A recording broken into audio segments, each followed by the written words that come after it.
I'm very short. Do you want me to stand on here or hope I don't break my neck? Just be safe? Do it. I can't even promise that. Assalamu alaikum everybody, peace be upon you. Thank you. Before I begin, I want to acknowledge the traditional custodians of the land, and I pay my respects to ancestors both past, present and emerging. I recognise their ongoing connection to country, to water, to community, and sovereignty was never ceded.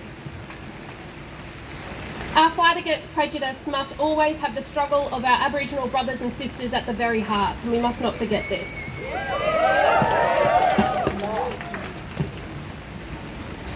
First, I want to send a message to my Muslim brothers and sisters who are also same-sex attracted.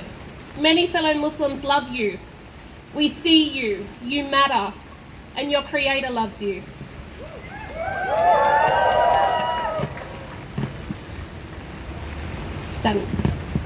I stand before you as a Muslim woman, as a woman of faith, as a lawyer, as a committee member of the Council for Civil Liberties, and I oppose the Religious Protection Bill.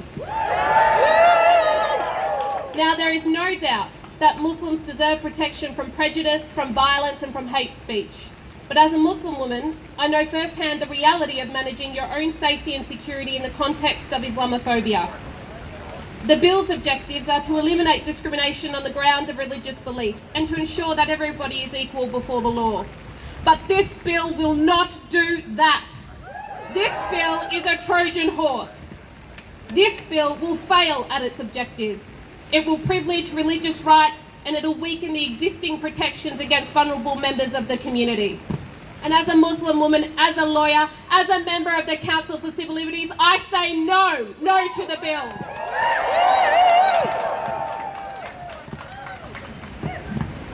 This bill will enshrine prejudice and discrimination into law. It will provide economic rewards for discriminating against others. It will cause further cultural, religious and economic divides that will benefit the rich. It will entrench privilege and it will maintain ideological ghettos. And this bill is bigger. It's bigger. And what is at stake is bigger than Muslims. It's bigger than Jews or Christians or atheists. This bill is about who we are as individuals and who we are as a country. It is about whether we are comfortable building our own security, our own safety on the backs of other people that may include the person standing next to you in this crowd today. It is about how comfortable we are dehumanising others. It is about how comfortable we are giving someone who may look different to us, who speaks differently, who loves differently, but who loves all the same. How comfortable we are in sacrificing their rights for our own. Because I am not comfortable with that. As a Muslim woman, as a lawyer, as a member of the Council of Civil Liberties, I am not comfortable with that. Are you? No. Are you comfortable with that? No. And I'm angry because people of faith are being co-opted by intolerant faith leaders, those responsible for leading us spiritually.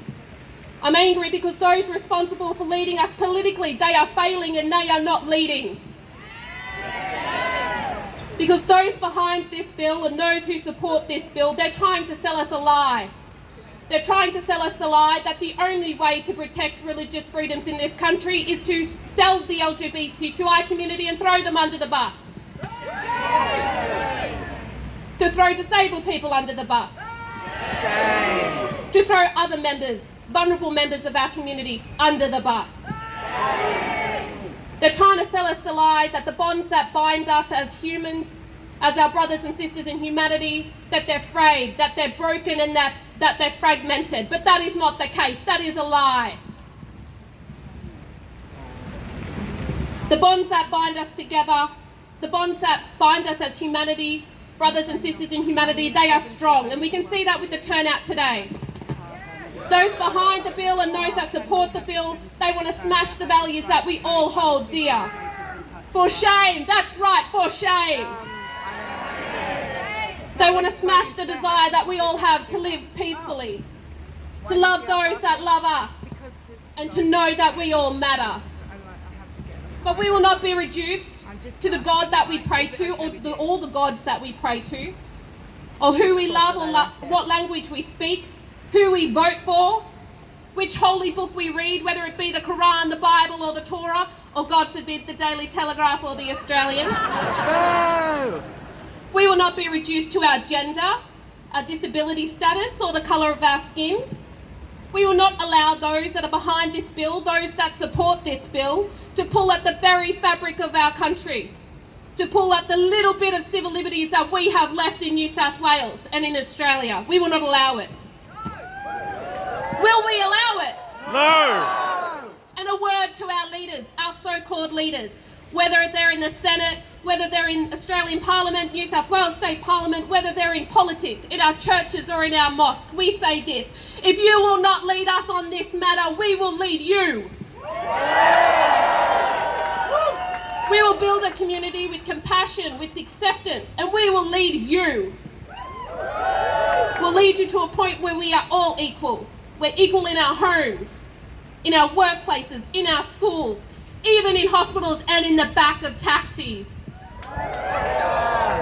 We will lead you where we are all equal in the law and we are all equal in love.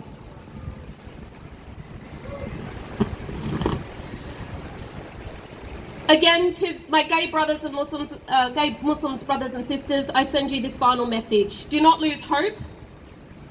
There are people in the Muslim community that love you, that respect you, and want the best for you in this life and in the next. Assalamu alaikum.